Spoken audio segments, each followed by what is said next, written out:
আমারও দানের প্রতি জয়যুক্ত করবেন। ঠিক না? ঠিক না?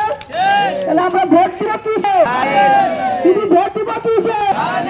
বাবা ভোট দিব কিসে? অত্রকার সমস্তদেরকে আমি এই এলাকার না শুধু এই ওয়ার্ডের সন্তান হিসাবে উদাত্ত আহ্বান জানাবো।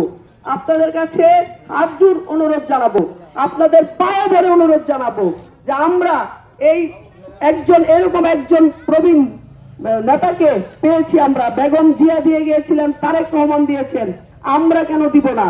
আমরা কেন সম্মান দেখাবো না?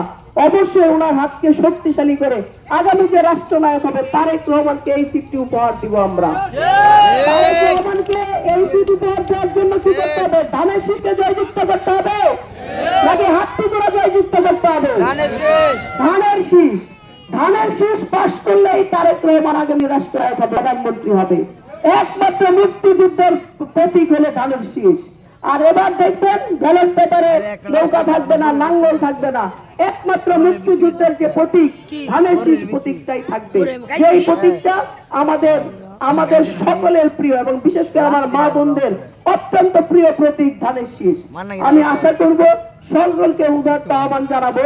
আমার নেতা তারেক রহমান বলছেন তাহাজ্জুদের নামাজ পড়ে ফজরের নামাজটা যেন আমাদের মুরব্বী ভাইয়েরা তারা যেন কেন্দ্রে যে ফজরের নামাজটা একত্রে জামাতের সহিত পড়ে একদম নির্বাচন শেষ করে রেজাল্ট নিয়ে কেন্দ্র থেকে বের হবেন। এই উদাত্ত আহ্বান জানাবো আপনাদেরকে। আর আমার মা বোন দিদিদেরকে বলবো আপনারা সকাল সকাল 7টার ভিতরে কেন্দ্রে হাজির হয়ে যাবেন, কারণ এখনো ষড়যন্ত্র চলতেছে, এই দেশকে নিয়ে। যারা ষড়যন্ত্র করে, ষড়যন্ত্রকারীরা কখনোই টিকতে পারে না। আপনারা অতীতেও দেখেছেন, বর্তমানেও দেখেছেন যে একজন সরকার নিজ ইচ্ছায় তিনবার ক্ষমতায় ছিলেন, কিন্তু শেষ পরিণতিটা তার কি হয়েছে।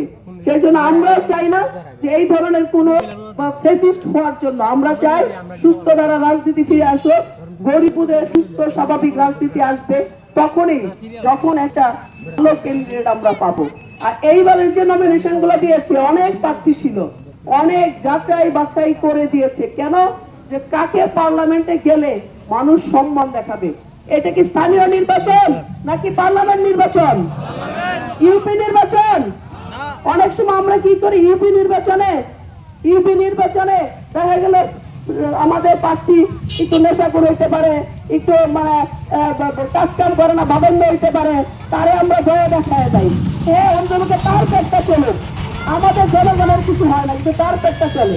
জাতীয় নির্বাচনে আমরা কি করবো? এরকম একজন